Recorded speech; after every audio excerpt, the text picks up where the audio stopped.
चलिए बैठ जाइए, बैठ जाइए।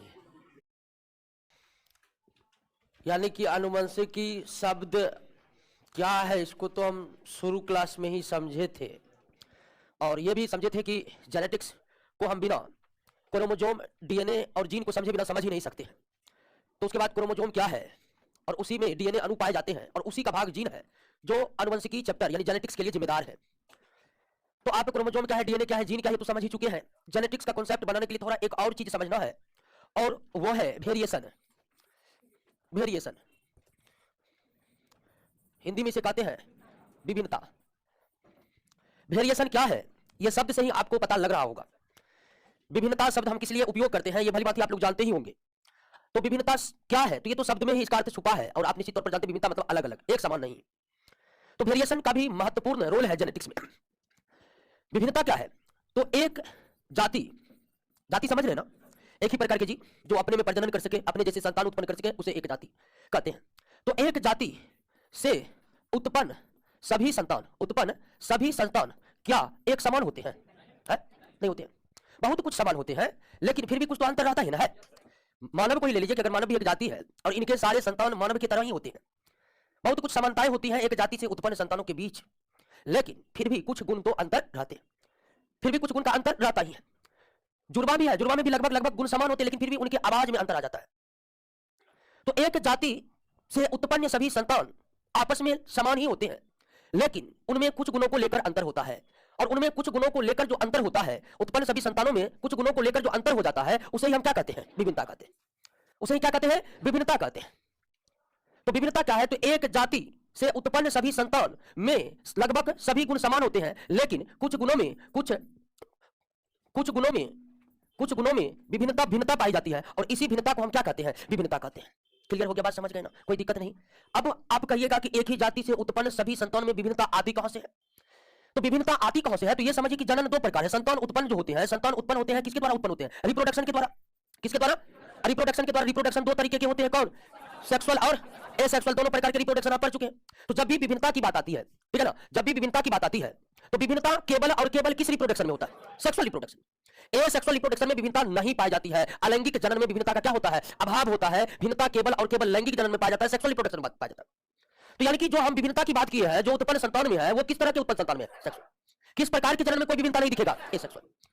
और आप ये भी जान लीजिए कि अगर सेक्सुअल रिप्रोडक्शन में ही विभिन्नता दिखाई पड़ती है, तो सेक्सुअल रिप्रोडक्शन लैंगिक जनन में विभिन्नताएं उत्पन्न होने का क्या कारण है? तो सेक्सुअल रिप्रोडक्शन में हमेशा दो बॉडी भाग लेता है, हमेशा दो बॉडी भाग लेता है, मेल और फीमेल बॉडी भाग लेता है। मेल बॉडी का जो गैमीट है वो क्या है? एस्पर्म, और फीमेल गैमीट का ओवा। तो आप जानते हैं कि इन दोनों का बाद में ये दोनों मिलकर एक हो जाते हैं और क्या बनाते हैं? जायगोट बन जाते हैं।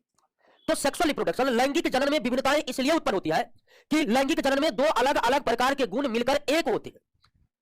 जब दो अलग अलग प्रकार के गुण मिलकर एक बनते हैं, तो इसी से कुछ नए गुणों की उत्पत्ति होती है, और जो नए गुण की उत्पत्ति होती है वही विभिन्नताएं कहलाते हैं। और एसेक्सुअल रिप्रोडक्शन, अलैंगिक जनन में विभिन्नताएं इसलिए नहीं दिखाई पड़ा क्योंकि वह केवल एक बॉडी भाग लिया है। अलैंगिक जनन में विभिन्नताएं हमें इसलिए दिखाई नहीं पड़ा कि उसमें केवल एक ही प्रकार के बॉडी भाग लिया, और लैंगिक जनन में हमें विभिन्नता इसलिए दिखाई पड़ते हैं कि इसमें दो अलग अलग बॉडी का गैमीट भाग लेते हैं। दो अलग अलग गुण वाले गैमीट मिलकर के जब एक गुण में समाहित होते हैं, तो उसी से कुछ नए नए गुणों की उत्पत्ति होती है। मानव को ही ले लीजिए, उनके कुछ गुण जो होते हैं, मानव के द्वारा उत्पन्न संतान में कुछ गुण जो होते हैं वो पिता से आते हैं, कुछ गुण जो है माता से आते हैं, और कभी कभी उन दोनों के गुण से मिलकर कुछ एक नए तरह के ही गुण का विकास हो जाता है। तो विभिन्नता क्या है, समझे कि नहीं समझे? एक ही जाति के उत्पन्न सभी संतान लगभग गुणों में समान होते हैं, लेकिन जो कुछ गुणों में अंतर पाया जाता है उसे को क्या कहते हैं? विभिन्नता। विभिन्नता केवल आपको किस प्रकार के जनन में देखने को मिलेंगे? क्या एक सेक्सुअल रिप्रोडक्शन में भी विभिन्नता उत्पन्न होगी? नहीं, एसेक्सुअल रिप्रोडक्शन में विभिन्नता उत्पन्न नहीं होगी। और अगर लैंगिक जनन में विभिन्नता दिखाई पड़ती है तो इसलिए कि लैंगिक जनन में दो अलग अलग शरीर के गुण एक शरीर में समाहित होते हैं, जिसके कारण विभिन्नताएं उत्पन्न होती है। अब है कि इस यह विभिन्नता जो है, समझ गए आप? अब विभिन्नता कितने प्रकार के होते हैं? विभिन्नताएं दो प्रकार के होते हैं। एक है जर्मिनल, ठीक है, जर्मिनल वेरिएशन, इसको कहते हैं आनुवंशिक या जननिक विभिन्नता, ठीक है। ऐसी विभिन्नताएं जो क्रोमोसोम में बदलाव या डीएनए में बदलाव या डीएनए के जो भाग है जीन में बदलाव के कारण उत्पन्न होता है, उसे हम क्या कहते हैं? आनुवंशिक या जननिक विभिन्नता। यानी कि उत्पन्न संतानों में ऐसी विभिन्नताएं जो क्रोमोसोम में किसी भी तरह के बदलाव के कारण उत्पन्न हुआ है, या क्रोमोसोम में अवस्थित डीएनए अणु में किसी भी तरह के बदलाव के कारण उत्पन्न हुआ है, या डीएनए की क्रियात्मक खंड जिसे आनुवंशिक इकाई कहते हैं उस जीन के व्यवस्था में परिवर्तन के कारण अगर उत्पन्न हुआ है तो उसे हम क्या कहते हैं? आनुवंशिक विविधता कहते हैं। क्या कहते हैं? आनुवंशिक विविधता कहते हैं। ऐसी विभिन्नताएं उत्पन्न संतान में ऐसी विभिन्नताएं जिनका कारण क्रोमोसोम का बदलाव हो या क्रोमोसोम का ही भाग डीएनए में बदलाव हो या डीएनए के ही क्रियात्मक खंड जीन में बदलाव हो, तब उसे आप क्या कहिएगा? आनुवंशिक विविधता कहिएगा या जननिक विविधता कहिएगा। यानी कि आनुवंशिक विविधताएं आपको कितने तरह से उत्पन्न हो सकते हैं? दो है, तीन तरह से उत्पन्न हो सकते हैं। क्रोमोसोम में बदलाव के कारण, डीएनए में बदलाव के कारण या जीन में बदलाव के कारण। अब मान लीजिए परीक्षा में क्वेश्चन पूछ दिया कि आनुवंशिक विविधता का कारण है, ऑप्शन ए में दे दिया, ये बी में दे दिया, ये डी में दे दिया, ये सी में देगा, ये डी में देगा, इनमें से कोई नहीं, तब क्या करिएगा? हाँ, डी वाला ऑप्शन है, इनमें से कोई नहीं, तो क्लासरूम थोड़ा कि सही कर देंगे इनमें से सही। तो इसका सबसे बेहतर देखिए, आनुवंशिक विविधता का मूल कारण क्या है? लेकिन जीन डीएनए के भाग, इसलिए डीएनए बदलेगा तो निश्चित ही उस पर अवस्थित जीन में क्या आ जाएंगे? बदलाव आ जाएंगे। अब डीएनए भाग किसका? क्रोमोसोम बदलेंगे तो निश्चित ही डीएनए में भी क्या आ जाएगा? बदलाव आ जाएगा। तो अगर पूछ दिया प्रश्न कि आनुवंशिक विविधताएं के या जननिक विविधता के क्या कारण है और ए बी सी और डी में दे दिया इनमें से कोई नहीं, तब आपका सबसे परफेक्ट आंसर कौन है? जीन है। उसके बाद सबसे परफेक्ट आंसर कौन है? जीन है, डीएनए है। और उसके बाद सबसे परफेक्ट आंसर क्रोमोसोम है। क्लियर हो गया? आनुवंशिक विभिन्नता को सब देखिए। और एक बार जब यह विभिन्नताएं उत्पन्न हो जाती है तो वह फिर अगली पीढ़ी में पहुंचती है, किसके माध्यम से? जीन के माध्यम से। अब फिर अगली पीढ़ी में पहुंचती है, यानी कि आनुवंशिक विभिन्नता क्या समझ गए? ऐसी विभिन्नताएं जो किन किन कारणों से उत्पन्न होती है।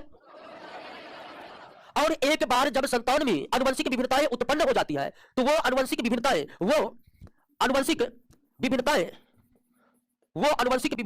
जीन के माध्यम से, ठीक है, किसके माध्यम से? जीन के माध्यम से दूसरी के बाद या हम अगली लिख सकते हैं, अगली पीढ़ी में क्या हो जाता है? पहुंच जाता है। एक बार आनुवंशिक विभिन्नता उत्पन्न हो गया संतान में तो वह विभिन्नताएं क्या फिर अगली पीढ़ी में उत्पन्न नहीं होगा? वो जो आनुवंशिक विभिन्नताएं है फिर जीन के माध्यम से अगली पीढ़ी में पहुंचेगा, फिर अगली पीढ़ी में पहुंचेगा और फिर अगली पीढ़ी में पहुंचेगा, और इस तरह पीढ़ी दर पीढ़ी जीन के माध्यम से उस आनुवंशिक विभिन्नता का लगातार संचरण होते रहेगा और करोड़ों पीढ़ी के बाद, ठीक है, करोड़ों पीढ़ी के बाद क्या होगा? करोड़ों पीढ़ी के बाद आनुवंशिक विभिन्नताएं जो पीढ़ी दर पीढ़ी जमा हो रहा है, वो आनुवंशिक विभिन्नता की मात्रा काफी अधिक हो जाएगी, इतनी अधिक हो जाएगी कि इससे पृथ्वी पर एक नई जाति की क्या हो जाएगी? उत्पत्ति हो जाएगी। एक नई जाति की क्या हो जाएगी? उत्पत्ति हो जाएगी। यानी कि इस पृथ्वी पर जो भिन्न भिन्न प्रकार के जीव भिन्न भिन्न कालखंडों में उत्पन्न हुए हैं, उनका सबसे मूल कारण क्या है? आनुवंशिक विविधता कहते हैं। आपने ये जानते होंगे सामान्य रूप से कि बंदर आए फिर उसी से मानव का विकास हुआ, तो बंदर से पहले भी कुछ कोई आए होंगे जिससे बंदर का विकास हुआ होगा, और विकास पृथ्वी पर इसी तरह से हुआ है, एक जाति से दूसरे जाति का विकास हुआ है। ऐसा नहीं हुआ कि पृथ्वी का निर्माण हुआ और सभी जाति ऊपर से नीचे गिर गए कि चलो भाई पृथ्वी बढ़ गया है अब मस्ती से जीवन बिताएंगे। एक जाति से दूसरे जाति का विकास हुआ है, और एक जाति से दूसरे जाति के विकास होने के लिए जो कच्चा पदार्थ चाहिए वो क्या है? विभिन्नताएं में कौन विभिन्नता है? आनुवंशिक विभिन्नता। तो किसी एक पीढ़ी में जो आनुवंशिक विभिन्नताएं उत्पन्न होती है उसका जीनों के माध्यम से पीढ़ी दर पीढ़ी संचरण लगातार होते रहता है, और रास्ते में अन्य कई आनुवंशिक विभिन्नताएं और उत्पन्न होते रहती है, उसका भी लगातार संचरण होते रहता है। धीरे धीरे करोड़ों पीढ़ी के बाद इतनी ज्यादा आनुवंशिक विभिन्नताओं का संचार होता है जिनके माध्यम से कि इतनी विभिन्नताएं उत्पन्न हो जाएगी तो निश्चित ही नई जाति क्या होगी? उत्पन्न हो जाएगी। तो इस पृथ्वी पर नए जातियों के विकास में सबसे महत्वपूर्ण योगदान सबसे पहले लैंगिक जनन का है, क्योंकि अगर आनुवंशिक विभिन्नताएं की बात करिएगा तो ये केवल किस प्रकार के जनन में उत्पन्न होते हैं? तो भिन्न भिन्न जातियों के विकास में महत्वपूर्ण भूमिका लैंगिक जनन का है, और उसी लैंगिक जनन के दौरान आनुवंशिक विभिन्नताएं उत्पन्न होती है जिसका जीन के माध्यम से पीढ़ी दर पीढ़ी गमन होते रहता है, और करोड़ों पीढ़ियों के बाद इतनी अधिक आनुवंशिक विभिन्नताएं जमा होती है कि इससे एक नए जाति की क्या हो जाती है? उत्पत्ति हो जाती है। एक नए जाति की क्या हो जाती है? उत्पत्ति हो जाती है। क्लियर हो गया? आनुवंशिक विभिन्नताएं समझ गए? अब आइए एक दूसरे दो प्रकार की विभिन्नताएं होते हैं। दूसरा विभिन्नताएं है सोमैटिक वेरिएशन, कायिक विभिन्नता। सोमैटिक वेरिएशन, कायिक विभिन्नताएं। आप ये समझ चुके हैं कि आनुवंशिक विभिन्नताएं उत्पन्न होने के कारण क्रोमोसोम में डीएनए या जीन है। अगर ऐसी विभिन्नताएं जिसके उत्पत्ति का कारण न तो क्रोमोसोम में होने वाला परिवर्तन है, न ही डीएनए में होने वाला परिवर्तन है, न ही जीन में होने वाला परिवर्तन है, इन तीनों को छोड़कर कोई और कारणों से अगर विभिन्नताएं उत्पन्न हुई है तो उसे ही क्या कहते हैं? कायिक विभिन्नता कहते हैं। और कायिक विभिन्नता उत्पन्न होने का जो मुख्य कारण है वो है वातावरण का प्रभाव, वो है भोजन की उपलब्धता, वो है आपसी व्यवहार। तो ऐसी विभिन्नताएं जो वातावरण के प्रभाव, वातावरण मतलब पर्यावरण, ऐसी विभिन्नताएं जो पर्यावरण के प्रभाव से उत्पन्न हो, भोजन की उपलब्धता के कारण उत्पन्न हो या आपसी व्यवहार के कारण उत्पन्न हो, तब उसे हम क्या कहते हैं? कायिक विभिन्नता कहते हैं। उसे क्या कहते हैं? कायिक विभिन्नता। उदाहरण के लिए कि एक ही माता पिता के दो संतान है, एक को वेस्ट इंडीज में रख देंगे और दूसरा को इंग्लैंड में, और 40 साल बाद मिलवाएंगे, निश्चित ही कुछ विभिन्नताएं होगी कि नहीं? हाँ, कुछ तो कलर पर फर्क पड़ेगा, हाँ, लेकिन वो जैसे जैसे क्रिकेटर होते हैं वैसे तो नहीं होगा, ठीक है, लेकिन प्रभाव पड़ेगा कि नहीं? तो ऐसी विभिन्नताओं को आप आनुवंशिक विभिन्नता नहीं कहिएगा, उसको क्या कहिएगा? उसी तरह भोजन की उपलब्धता, मान लीजिए एक ही जाति के संतान है, एक को भोजन ज्यादा मिला, एक को भोजन कम मिला, तो इससे भी क्या जाएगा? अंतर आ जाएगा। जिसको भोजन मिलेगा वो बिल्कुल स्वस्थ होंगे, जिसको भोजन नहीं मिलेगा कुपोषण में रहेंगे, अंतर आ जाएगा। एक संतान का स्वस्थ, दूसरे संतान का कुपोषण। हाँ अभी तो एकदम प्रैक्टिकल आपको मिलेगा। कुत्तों में, कुत्ते के 5-7 बच्चे रहते हैं, 2-3 को ठीक से भोजन मिलता है तो वो ठीक से स्वस्थ रहते हैं, अच्छी से भोग पाते हैं, जीवन को चला पाते हैं। और कुछ बच्चा कोई भोजन नहीं मिला, अंत में कुपोषण का शिकार होता है, अंत में सड़क के टायर के नीचे। ये आप समान रूप से देखे होंगे, ठीक है। हाँ, भोजन की उपलब्धता, लेकिन सरकार को कुत्तों का जो है नसबंदी बिल्कुल करवानी चाहिए, ठीक है। नहीं हम अभी हम जहाँ रहते हैं वह रोज एक कुत्ते के बच्चे मारे जाते हैं, अच्छा नहीं लगता है, ठीक है। हाँ, कुत्तों से अगर किसी को घृणा तो हो नहीं सकती है, लेकिन कुत्ते के बच्चे से आप शाम जरूर जाइएगा, इतना तो है।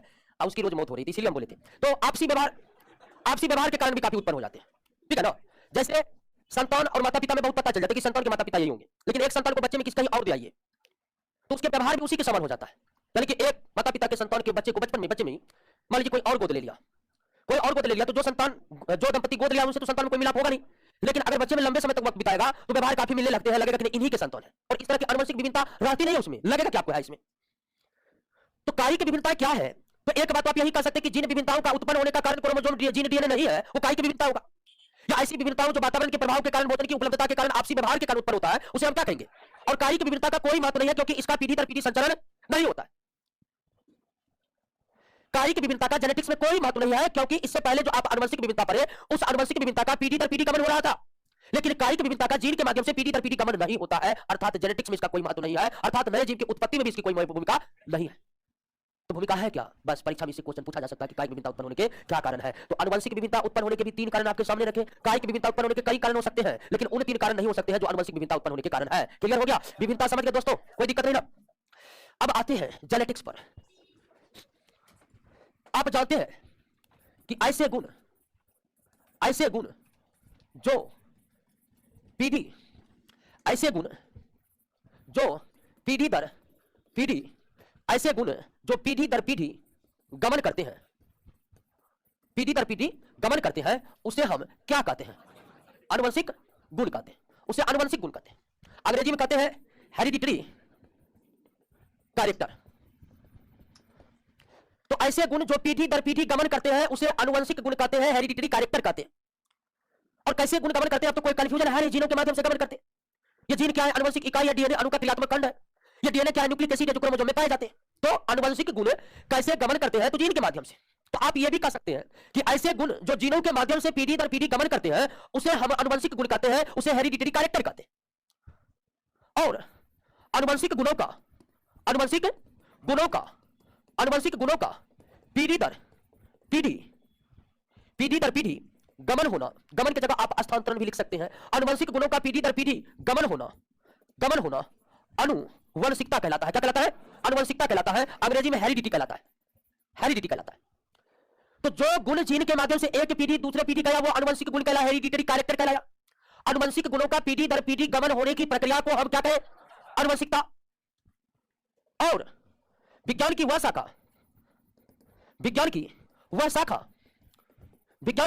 वह शाखा जिसके अंतर्गत हम पढ़ेंगे किसके बारे में? हेरिडिटरी कैरेक्टर के बारे में। किसके बारे में पढ़ेंगे? हेरिडिटरी कैरेक्टर्स के बारे में पढ़ेंगे। दूसरा हेरिडिटी के बारे में पढ़ेंगे, और तीसरा वेरिएशन क्या है आप समझे? सबके लिए समझे? वेरिएशन समझ चुके ना? तो विज्ञान की वह शाखा जिसमें हेरिडिटरी कैरेक्टर, यानी आप इसका हिंदी समझ चुके ना, आनुवंशिक गुण। विज्ञान की वह शाखा जिसमें हेरिडिटी यानी कि आनुवंशिकता, और विज्ञान की वह शाखा जिसमें विभिन्नता, इन सब के बारे में पढ़ेंगे। उस शाखा को दोस्तों, उस शाखा का नाम ही क्या है? जेनेटिक्स है। उस शाखा का नाम क्या है? जेनेटिक है, यानी कि आनुवंशिकी है। क्या है? आनुवंशिकी है। तो बात को समझे कि नहीं समझे? आनुवंशिकी विज्ञान की वह शाखा है जिसमें क्या पढ़ने वाले हैं? आनुवंशिक गुण। और क्या पढ़ेंगे? यानी वेरिएशन का अध्ययन विज्ञान की किस शाखा में होता है? जेनेटिक्स में होता है। आनुवंशिकता, ठीक है। हेरिडिटी यानी आनुवंशिकता की का अध्ययन विज्ञान की किस शाखा में होता है? और आनुवंशिक गुण हेरिडिटी कैरेक्टर का भी अध्ययन विज्ञान की किस शाखा में होता है? जेनेटिक्स में होता है। तो एक बार पुनः समझ लीजिए, कंफ्यूजन दूर से फर्स्ट क्लास में किए थे, लेकिन बार-बार इसमें कंफ्यूजन होता है क्योंकि नाम काफी समान है। आनुवंशिक गुण, आनुवंशिकता, आनुवंशिकी विभिन्नता, लेकिन क्या है इसका मतलब? हमको लगता है निश्चित तौर पर आपको क्लियर हो गया ना? एक बार पुनः बोल दीजिए। ऐसे गुण जिसका जीन के माध्यम से पीढ़ी दर पीढ़ी स्थानांतरित होता है उसे क्या कहते हैं? आनुवंशिक गुण। यानी ऐसे गुण जिसका जीन के माध्यम से गमन नहीं होता है वह कायिक गुण कहलाता है। वो क्या कहलाता है? कायिक गुण कहलाता है। ये भी याद रखना। आनुवंशिक गुणों का पीढ़ी दर पीढ़ी गमन होने की प्रक्रिया को क्या कहते हैं? और विभिन्नता तो आप समझ ही चुके हैं, और इन तीनों का अध्ययन विज्ञान की जिस शाखा में होगा उसे जेनेटिक्स। अब जेनेटिक्स जो विज्ञान की एक शाखा है, इस शाखा को स्थापित करने का श्रेय महान वैज्ञानिक मेंडल को है, ग्रेगर जॉन मेंडल।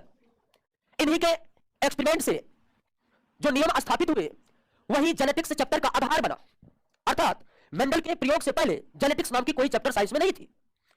तो आज जो हम इस जेनेटिक्स चैप्टर को देख रहे हैं, गुणों का पीढ़ी दर पीढ़ी स्थानांतरित होने की प्रक्रिया को समझने की कोशिश कर रहे हैं, तो विज्ञान के इस शाखा को स्थापित करने में जो भूमिका है वो किसका है? मेंडल।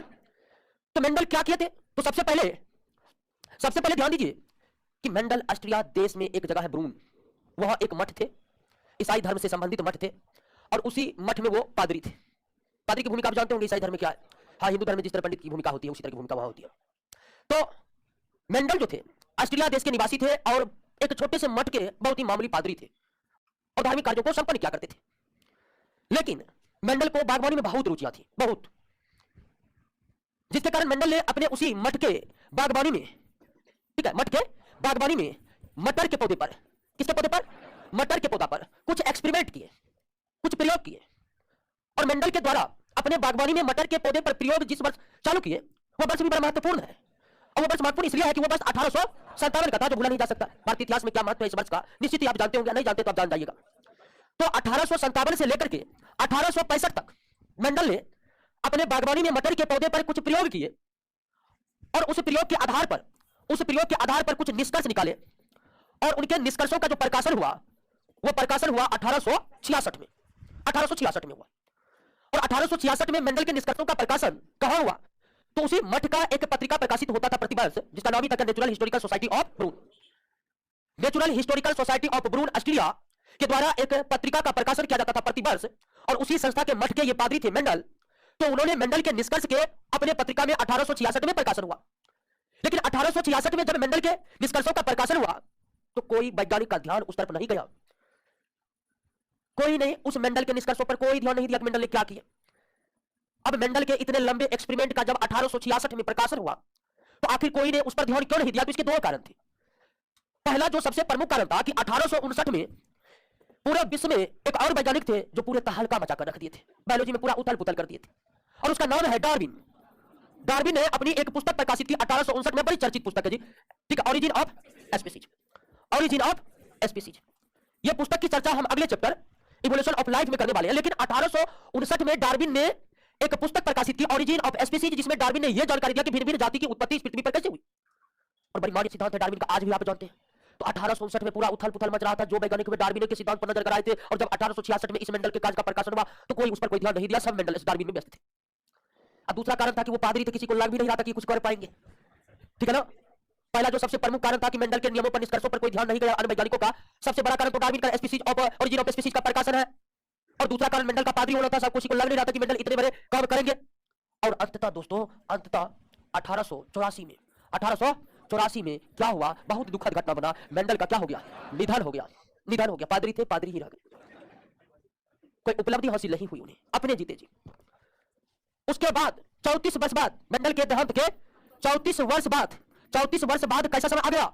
1990। सॉरी 1900 होगा ना, अच्छा 1990 बनेगा, सॉरी 1900।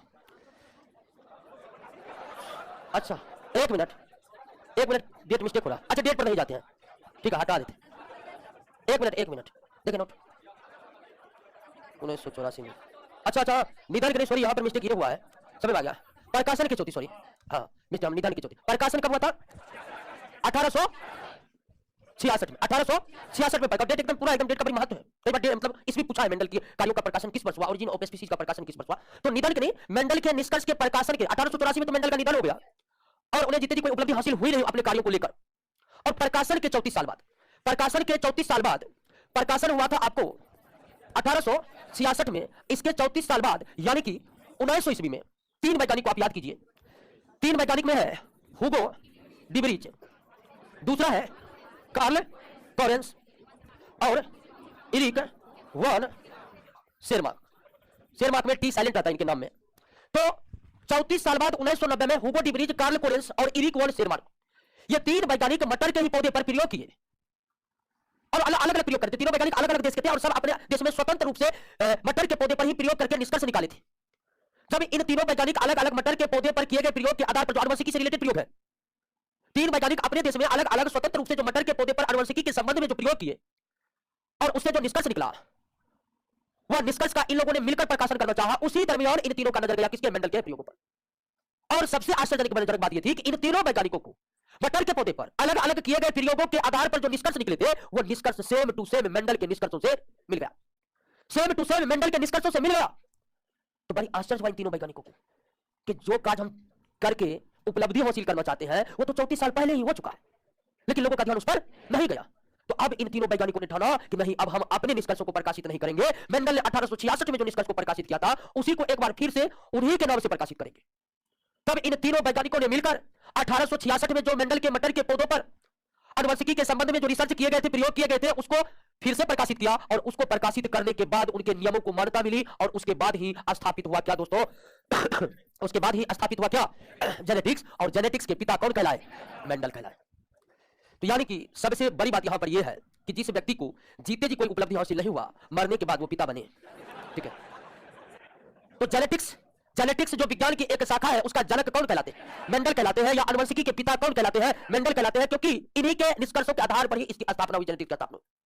लेकिन मेंडल के नियमों को मान्यता दिलाने में उन तीन वैज्ञानिकों का अहम योगदान है, हुगो डीवरीज, कार्ल कोरेंस और इरिक वॉन शेरमार्क। इन तीन वैज्ञानिकों ने मिलकर जब मेंडल के नियमों को फिर से प्रकाशित किया तब जाकर मेंडल पिता बने, मतलब जेनेटिक्स के जनक बने। क्लियर हो गया? कोई दिक्कत नहीं था। अब मेंडल ने मटर के पौधे पर जो प्रयोग किए थे वो प्रयोग कैसे कैसे मटर के पौधे पर किए थे? मेंडल ने किस पौधे पर प्रयोग किया था? तो मटर के पौधे पर और बागवानी में प्रयोग किया था। तो मेंडल ने मटर के पौधे पर जो प्रयोग किया था तो उनमें कैसे कैसे वे मटर के पौधे लिए?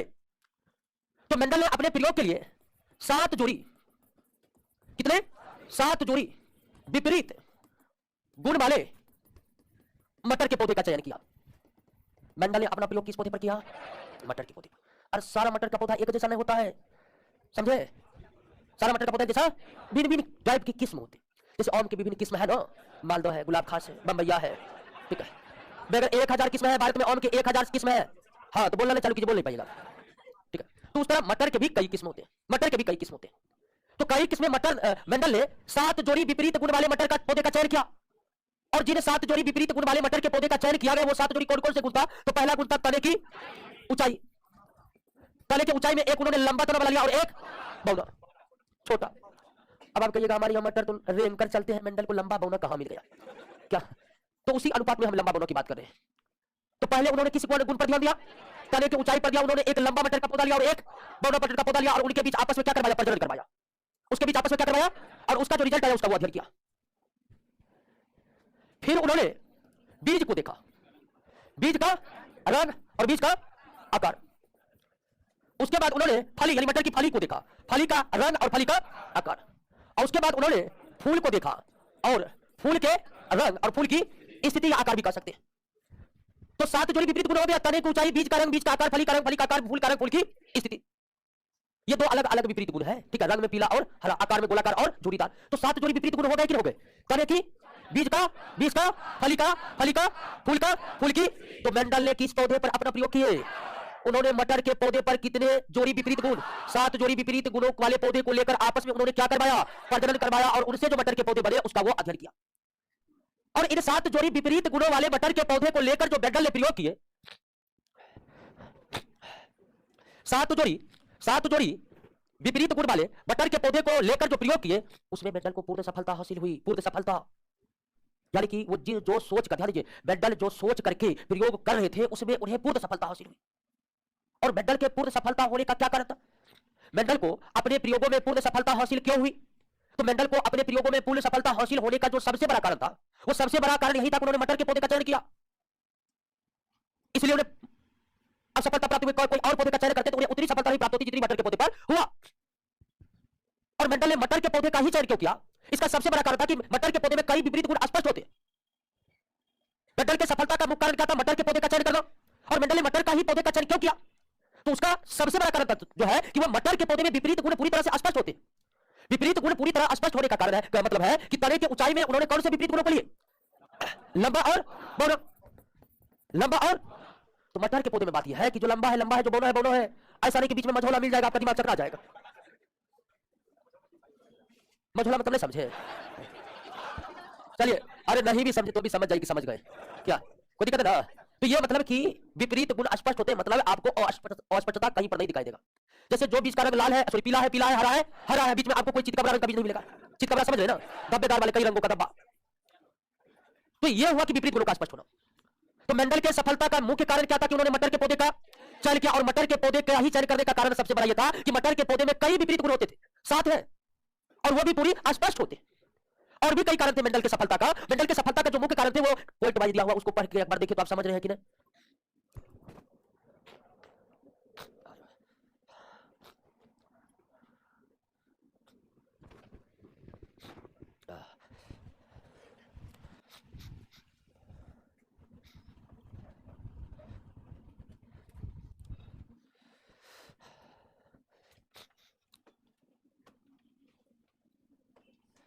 रंजन कुमार कह रहा है केमिस्ट्री से पहले फिजिक्स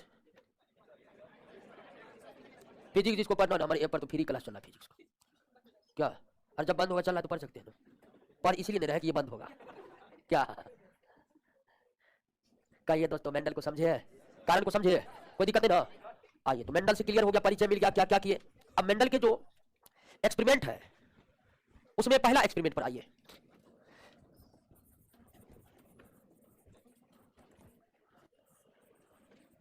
चलिए, मेंडल के मटर के पौधे से कुल 2 एक्सपेरिमेंट है। पहला है मोनोहाइब्रिड क्रॉस और दूसरा है डाइहाइब्रिड क्रॉस। मोनोहाइब्रिड क्रॉस और डाइहाइब्रिड क्रॉस।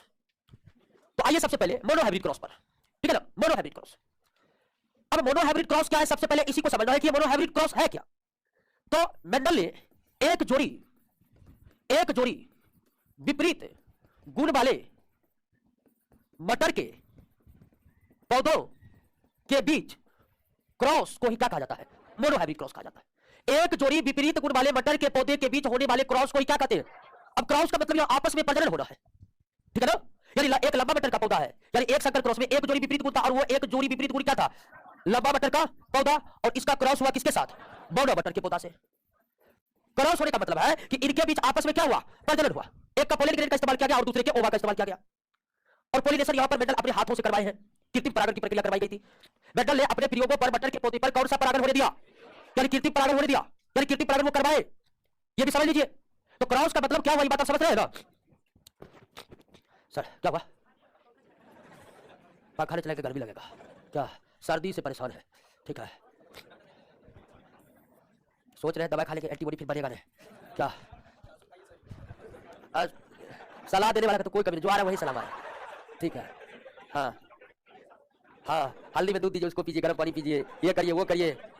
कल तो एक आए थे, इसको सलाह दिए थे कि आपकी जो स्थिति है ना उसमें हेमोपैथी बेस्ट है, ठीक है। कल सर्दी की स्थिति आएगी 10-15 दिन रहेगा, तब तक जाएगा नहीं, तब तक झेलते रहिए।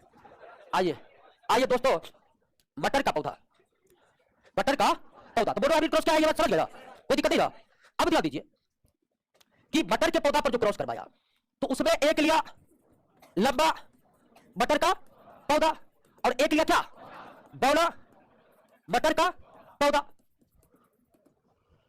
और लंबा मटर के पौधा को इंडिकेट किया किसमें, टीटी में। अब बौना मटर के पौधा को छोटा टी में। लंबा मटर के पौधा को इंडिकेट किया गया किसमें, बड़ा टी में, और बौना मटर के पौधा को छोटा टी में। यानी कि मेंडल का कहना था कि एक गुण के लिए कारकों की एक जोड़ी जिम्मेदार होती है।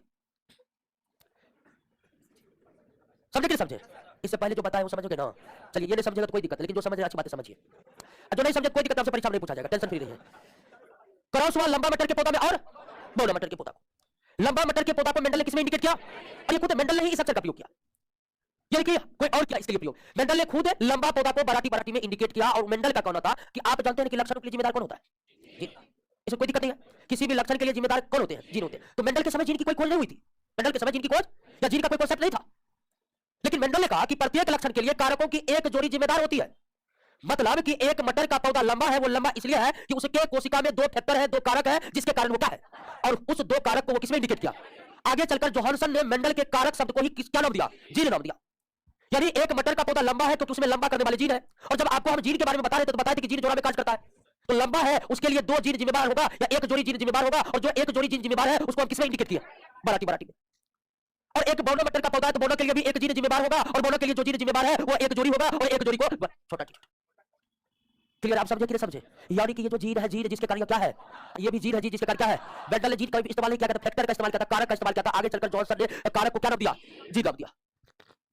और लंबा मटर का पौधा और बौना मटर के पौधा को पैटर्नल पीढ़ी का पैटर्नल जनरेशन कहा गया, यानी शॉर्ट में क्या कहा गया, पीपीडी, पैटर्नल पीढ़ी। और इनके बीच प्रजनन होने के बाद, इनके बीच प्रजनन होने के बाद, ठीक है ना।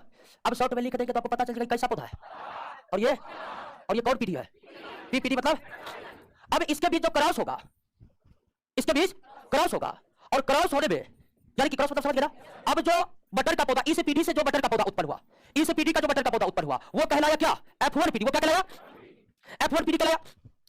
और पहली पीढ़ी F1 पीढ़ी कह सकते हैं या पहली पीढ़ी कह सकते हैं आप, या फर्स्ट फिलियल जनरेशन कह सकते हैं। तो इन दोनों पौधों के बीच आपस में क्रॉस होने पर पहली पीढ़ी में जो बटर के पौधे उत्पन्न हुए वो सारे के सारे बटर के पौधे लंबा था, एक भी बौना। क्लियर हो गया? तो एक बार पूरा समझिए, मेंडल ने अपने बोडो हाइब्रिड क्रॉस में कैसे कैसे बटर के पौधे के बीच क्रॉस किया। लंबा मटर के पौधा का जीनोटाइप क्या है, बौना मटर के पौधा का जीनोटाइप क्या है, और इनके बीच जो क्रॉस हुआ तो पहली पीढ़ी में जो मटर के पौधे उत्पन्न हुए वो कैसे थे। अर्थात लंबे और बौने के बीच क्रॉस अथवा आपसी प्रजनन होने से पहली पीढ़ी में जो मटर के पौधे प्राप्त होते हैं वो सारे के सारे लंबे होते हैं, एक भी बौने नहीं होते। और अब ध्यान दीजिए कि मेंडल मटर के पौधे पर प्रयोग क्या है, लेकिन मेंडल का नियम हर जगह लागू होता है, लेकिन पहले प्रयोग को समझिए। अब देखिए कि ये जो पहली पीढ़ी का मटर का पौधा, इसका जीन कैसा होगा। तो ये सेक्सुअल रिप्रोडक्शन है, आधा आएगा इससे आधा आएगा। तो पहला पीढ़ी का जो मटर का पौधा होगा उसका जीनोटाइप क्या बनेगा, कैसा बनेगा जी? बनेगा ना, क्योंकि आप जानते हैं सेक्सुअल रिप्रोडक्शन में आधा पीता है, या कहिए कि जो भी टीटी है वो भी टीटी है, तो आधा इससे आएगा आधा इससे आएगा। तो पहला जनरेशन के जो सारे लंबे बटर के पौधे हैं उसमें जीन इस तरह बनेगा कि नहीं बनेगा, कोई दिक्कत नहीं है इसमें। अब आप कहिए क्यों बनेगा, तो आप जान चुके रिप्रोडक्शन की प्रक्रिया को समझ चुके हैं, और यहां पर सेक्सुअल रिप्रोडक्शन हो रहा है। अब मेंडल ने क्या किया कि F1 पीढ़ी में जो लंबे बटर के पौधे थे, F1 पीढ़ी में जो लंबे बटर के पौधे थे, F1 पीढ़ी में यही रहा लंबा, और यही रहा, इनके बीच क्रॉस करवाया। इनके बीच जो क्रॉस करवाया दोस्तों, तो इनके बीच क्रॉस करवाने के बाद, इनके बीच जो क्रॉस करवाने के बाद जो बटर का पौधा उत्पन्न हुआ उसमें लंबा बटर का पौधा और बौना बटर का पौधा का अनुपात कितना निकल गया? 3:1। F1 पीढ़ी में सारे बटर के पौधे लंबे थे, और मेंडल ने F1 पीढ़ी के लंबे पौधे के बीच जब क्रॉस किया, और क्रॉस करने के बाद अब मेंडल पहुंच चुके हैं किस पीढ़ी में? देखिए पैटर्नल पीढ़ी, F1 पीढ़ी, F2 पीढ़ी, समझ लेना। तो F2 पीढ़ी में जब मेंडल ने F1 पीढ़ी के सारे लंबे बटर के पौधों के बीच आपस में प्रजनन या क्रॉस करवाया, तो दूसरी पीढ़ी में या F2 पीढ़ी में लंबा बटर के पौधे और बौने बटर का पौधे का अनुपात कितना निकल गया? क्लियर हो गया? यही था मेंडल का प्रयोग। कोई दिक्कत यहां तक समझे कि नहीं? अब कोई नहीं कहेगा नहीं समझे, समझे कि नहीं सब? अब ध्यान दीजिए इनके बीच क्रॉस को कैसे दिखाया जाता है। ये लंबा है, अब इनके बीच क्रॉस कैसे कैसे होगा, तो ये है टी, ये प्रजनन के दौरान आधा होगा तो यही बनेगा, और ये है टी, ये भी क्या हो जाएगा? आधा हो जाएगा ना, होगा कि होगा? ये लंबा बटर का पौधा गेमिट बनाएगा यानी पोलन ग्रेन बनाएगा, ओवा बनेगा, तो इसमें आधा आधा हो जाएगा, तो एक में आधा होगा तो एक में बड़ा टी जाएगा इसमें। अब इनके बीच जो क्रॉस होगा, इनके बीच जो क्रॉस होगा, इनके बीच क्रॉस कैसे होगा? क्रॉस तो टीटी बड़ा टी, टीटी और टीटी। तो देखिए बड़ा टी जीनोटाइप किसका है? लंबा की बौना का? ये लंबा। अब बड़ा टी छोटा टी भी किसका है? लंबे का है ना। ये दूसरा टाइप का लंबा है ना, और ये भी क्या है? और ये क्या हो गया? तो तीन कितना हुआ? 1 2 3 पौधा और एक पौधा। क्लियर हो गया? तो दूसरी पीढ़ी के क्रॉस को इसी तरह दर्शाया जाता है। क्लियर हुआ? और एक बार पुनः समझेंगे, मोनोहाइब्रिड क्रॉस समझे? एक बार फिर से मोनोहाइब्रिड, एक बार फिर से तुरंत समझ जाइएगा आप लोग। थोड़ा अल्टर हाई पहली बार पढ़ने में जो है बहुत कुछ इधर उधर होता है, फिर भी हमको नहीं लगता कोई दिक्कत हुआ होगा। आइए मोनोहाइब्रिड क्रॉस पाइए। मोनोहाइब्रिड क्रॉस किसे कहते हैं? इसमें कोई दिक्कत नहीं। एक जोड़ी विपरीत लक्षण वाले गुण मटर के पौधे के बीच क्रॉस को क्या कहते हैं? या सीधा याद रखना, मोनोहाइब्रिड क्रॉस में मेंडल ने लंबा मटर का पौधा या बौना मटर का पौधा या उसके बीच क्रॉस करना। लंबा मटर का पौधा और बौना मटर का पौधा जो क्रॉस करवाने के लिए लिया गया उसको क्या कहा गया? पीपीटी। और ये सारा अक्षर मेंडल खुद इस्तेमाल किया अपनी डायरी में, डायरी को तो हमने देखा है। लंबा मटर का पौधा का जीनोटाइप क्या है? हाँ, यहां पर समझने वाली बात है कि मेंडल ने कहा था कि प्रत्येक लक्षण के लिए कारकों की एक जोड़ी जिम्मेदार होती है, और एक मटर का पौधा लंबा है तो इसके लिए 2 कारक जिम्मेदार है जो उसके प्रत्येक कोशिका में है, और उसी 2 कारक को बराती भी इंडिकेट किया। आगे चलकर जॉनसन ने मेंडल के कारक को क्या नाम दिया? जीन नाम दिया। और हम पढ़ चुके हैं कि प्रत्येक लक्षण के लिए जीन जिम्मेदार होते हैं, और जीन जोड़े में रहते हैं, और प्रत्येक लक्षण के लिए एक जोड़ी जीन जिम्मेदार होते हैं। तो लंबा के लिए बराती और बौना के लिए, और यह पीढ़ी का नाम। तो इनके बीच जब क्रॉस हुआ तो पहली पीढ़ी में जो भी मटर के पौधे उत्पन्न हुए सारे के सारे क्या था? तो मेंडल ने जब लंबे और बौने मटर के पौधे के बीच क्रॉस करवाया तो F1 पीढ़ी में प्राप्त सारे पौधे कैसे थे? और F1 पीढ़ी के सारे मटर के पौधे लंबे थे तो उसका जीनोटाइप कैसा बनेगा? बड़ा टी। और यह जीनोटाइप क्यों बनेगा? तो ये लैंगिक जनन हो रहा है, लैंगिक जनन में गुणसूत्र आधे आधे होते हैं, इसलिए ऐसा बनेगा। उसके बाद क्या किया कि मेंडल ने F1 पीढ़ी या पहली पीढ़ी में जितने भी लंबे मटर के पौधे थे उनके बीच क्रॉस करवाया, और उनके बीच क्रॉस करवाने के बाद जब वो दूसरी पीढ़ी या F2 पीढ़ी में मटर के पौधे को देखे तो F2 पीढ़ी में लंबे मटर के पौधे भी उत्पन्न हुए और बौने मटर के पौधे भी उत्पन्न हुए, और लंबे और बौने का अनुपात F2 पीढ़ी या दूसरी पीढ़ी में कितना रहा? अब F2 पीढ़ी में इस लंबे मटर के पौधे के बीच जो क्रॉस हुआ, इस क्रॉस को कैसे दर्शाया जाता है वो आपके सामने में है।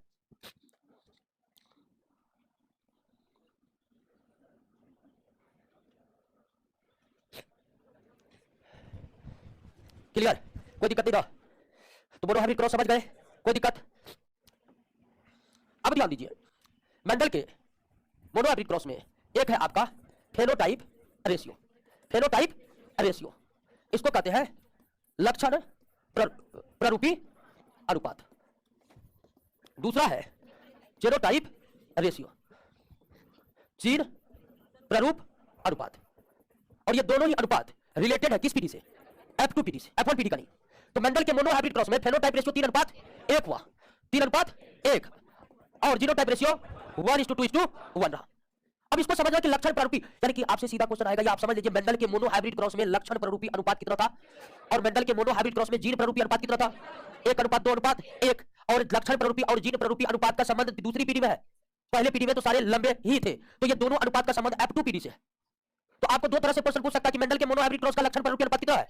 3:1। या आपसे पूछ सकता है कि मेंडल के मोनो हाइब्रिड क्रॉस के F2 पीढ़ी का लक्षण प्ररूपी अनुपात कितना है? तो किसी भी तरह से क्वेश्चन पूछे, इस अनुपात का संबंध पहली पीढ़ी से है नहीं। अब आप समझिए कि ये लक्षण प्ररूपी अनुपात क्या है और जीन प्ररूपी अनुपात क्या है। लक्षण प्ररूपी अनुपात क्या है, जीन प्ररूपी अनुपात क्या है? तो लक्षण प्ररूपी अनुपात ऐसा लक्षण जो बाहर से स्पष्ट दिखाई पड़ते उसे क्या कहते हैं? ऐसे लक्षण जो बाहर से स्पष्ट नजर आते हैं वो फेनोटाइप कैरेक्टर कहलाते हैं। जैसे 3 लंबा और 1 बौना, लंबा और बौना ये बाहर से दिखाई पड़ेंगे कि नहीं पड़ेंगे? बताइए, लंबा और बौना बाहर से दिखाई पड़ेंगे कि नहीं पड़ेंगे? पड़ेंगे ना। तो ऐसे लक्षण जो बाहर से स्पष्ट नजर आते हैं उसे क्या कहते हैं? लक्षण प्ररूपी अनुपात कहते हैं। और जीनोटाइप रेशियो, जीनोटाइप रेशियो ये आप दूसरी पीढ़ी में क्रॉस करवाए ना, तो क्रॉस करवा देखिए, ये एक टाइप का जीनोटाइप हो गया, ये दूसरा टाइप हो गया, और ये तीसरा टाइप हो गया।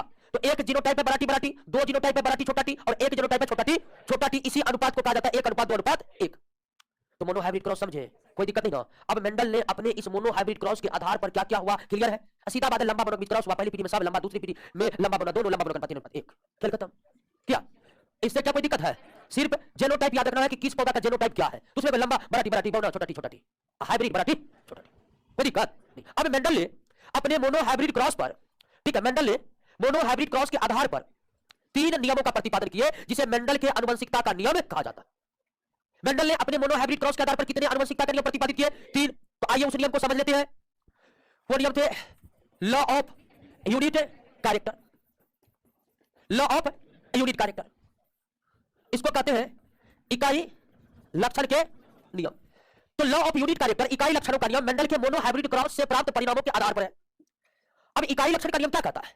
इकाई लक्षण का नियम कहता है कि एक सजीव में कई सारे गुण होते हैं, और सारे गुण के लिए जिम्मेदार कौन होते हैं? जीन होते हैं। और हर एक गुण दूसरे गुणों से क्या होते हैं? स्वतंत्र होते हैं।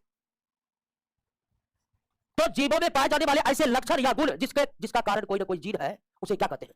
इकाई लक्षण कहते हैं। ऐसे लक्षण जिसका कारण क्या है? जीन है।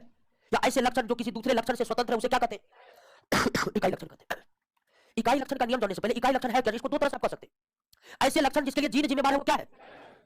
अब आप कहिएगा सारे लक्षण के लिए तो जीन जिम्मेदार होते हैं, नहीं, कुछ लक्षण है जो बाहरी कारणों के कारण जीन में उत्पन्न हो जाते हैं, काई की जो बात की थी, सोमैटिक की जो बात की थी। तो इकाई लक्षण वो है जिसका कारण जीन है। जैसे मटर का पौधा लंबा है तो लंबा एक प्रकार का इकाई लक्षण है जो जीन के कारण है, बड़ा टी। मटर का पौधा बौना है, बौना एक प्रकार का इकाई लक्षण है, छोटा टी। तो हर वो लक्षण जो किसी अन्य लक्षणों पर आधारित ना हो, अन्य लक्षणों पर डिपेंडेंट ना हो, एक लक्षण दो दूसरे लक्षण से स्वतंत्र हो, और उन लक्षणों का पीढ़ी दर पीढ़ी स्वतंत्र रूप से गमन होता हो, उसे ही क्या कहते हैं? इकाई लक्षण कहते हैं। मटर के पौधे में लंबा होना एक इकाई लक्षण है, और वो लंबा वाला जीन जो है पीढ़ी दर पीढ़ी जिस रूप है उसी रूप में गमन करते रहेगा। क्लियर हो गया? बात समझ गए? और मेंडल पहले ही बता दिया कि हर एक लक्षण के लिए कारकों की एक जोड़ी जिम्मेदार होती है, जिसको आगे चलकर जोहानसन ने क्या नाम दिया? जीन नाम दिया। तो इकाई लक्षणों का नियम समझ गए। दूसरा है law of dominance, law of dominance, प्रभाविता का नियम। प्रभाविता का नियम, प्रभाविता का नियम क्या कहता है? मेंडल का कहना है कि जब भी दो अलग अलग लक्षणों के बीच क्रॉस होगा, जब भी दो अलग अलग लक्षणों के बीच क्रॉस होगा, तो पहली पीढ़ी में एक ही लक्षण दिखाई पड़ेंगे, एक लक्षण दिखाई, जो लक्षण दिखाई पड़ेगा उसे ही क्या कहेंगे? प्रभावी लक्षण कहेंगे। तो प्रभाविता का नियम कहता है कि भिन्न दो विपरीत लक्षण वाले गुण, भिन्न लक्षण नहीं, दो विपरीत लक्षण वाले गुणों के बीच जब आपस में क्रॉस होगा, तो पहली पीढ़ी में उन दो विपरीत में से आपको दिखाई पड़ेगा केवल एक दिखाई नहीं पड़ेगा, और जो दिखाई पड़ेगा वो प्रभावी लक्षण होगा, जो दिखाई नहीं पड़ेगा वो अप्रभावी लक्षण होगा। जैसे मेंडल ने लंबे और बौने मटर के पौधे के बीच क्रॉस किया, तो पहली पीढ़ी में केवल कैसे पौधे प्राप्त हुए? पहली पीढ़ी में केवल और केवल लंबे पौधे प्राप्त हुए, बौना एक भी प्राप्त हुआ। तो लंबे मटर के पौधे जो है वो लंबा जो है एक प्रभावी गुण हो गया, और बौना जो है एक अप्रभावी गुण हो गया। क्लियर बात समझ गए ना? तीसरा है लॉ ऑफ सेग्रीगेशन, पृथक्करण। पृथक्करण का नियम, लॉ ऑफ सेग्रीगेशन। अब पृथक्करण का नियम कहता है कि जब भी दो विपरीत लक्षणों के बीच क्रॉस होगा, तो पहली पीढ़ी में कितना लक्षण दिखाई देगा? एक दिखाई और जो दिखाई नहीं दिया तो इसका मतलब ये नहीं कि वो गुण नष्ट हो गए। बेटल का कहना है कि जो अप्रभावी लक्षण था पहली पीढ़ी का, वो अगली पीढ़ी में अलग होकर के अपने गुणों को दर्शा दिए। तो बेटल का कहना है कि अप्रभावी लक्षण जो दिखाई नहीं दिया आपको, तो आप ये मत मान लीजिए कि वो नष्ट हो चुका है। वो है, सिर्फ दिखाई नहीं दिया है। दिखाई कब देगा? दूसरी पीढ़ी में। इसलिए दूसरी पीढ़ी में जब बेटल लग गया तो लंबा भी था और बौना भी था। तो पृथ्वीकरण कार्य अब ये कहा, पृथ्वीकरण वास्तव में प्रभाविता के नियम का ही विस्तार है। कौन नियम? पृथ्वीकरण का। जो अप्रभावी लक्षण था वो दूसरी पीढ़ी में अलग होकर अपने गुणों को स्वतंत्र रूप से जो दिखाया, वही क्या कहलाया? तो मोनो हाइब्रिड क्रॉस के आधार पर बेटल ने कितने आनुवंशिकता के लिए प्रतिपादित किए? 3। कौन कौन?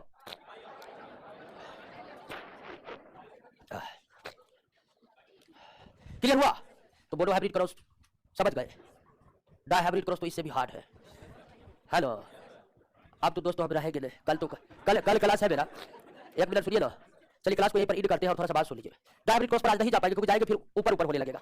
मोनो हाइब्रिड क्रॉस ही बहुत लोग समझ पाएंगे। और हमें देखिए, पूरा जेनेटिक्स जितना तक टूट सकता था उतना तक हम तोड़े हैं।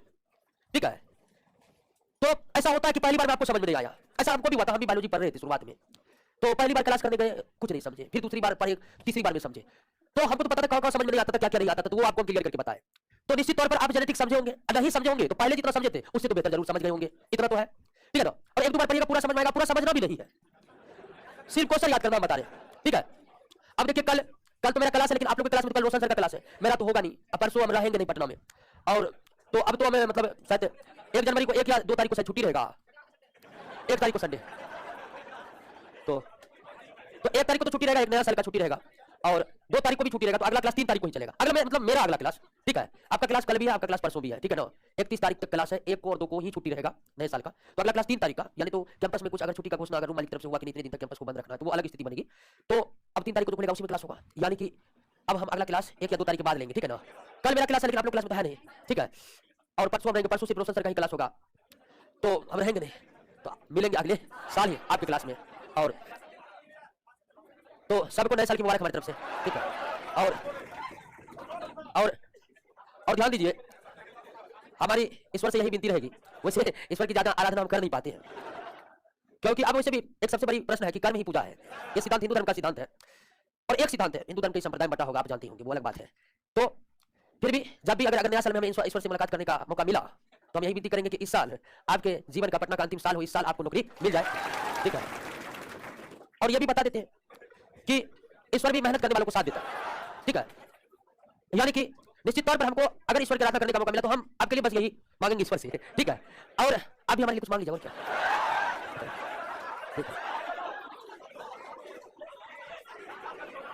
जो भी हो, ठीक है? नहीं, जो सब सोच रहे वो सब हो गया है। ध्यान दीजिए, तो हम बता रहे थे कि बार बार हम बताते हैं कि सेल्फ स्टडी बहुत जरूरी है।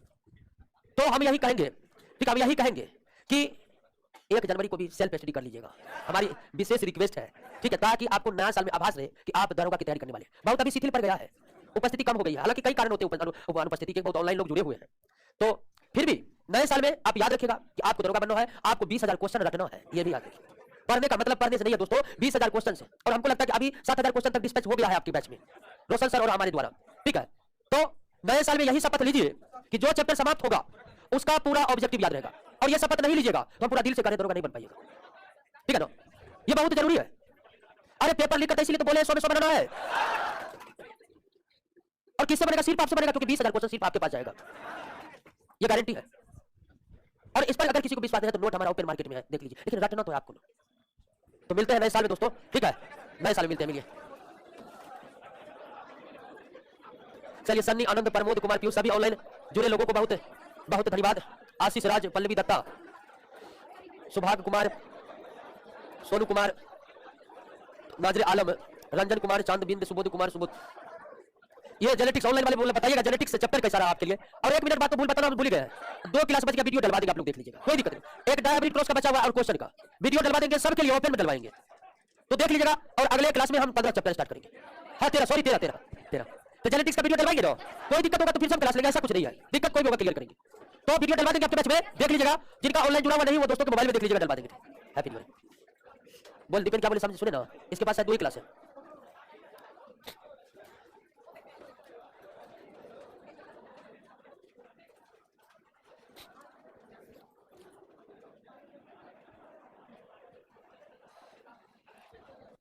जेनेटिक्स का कितना लेक्चर है पिछले क्लास का?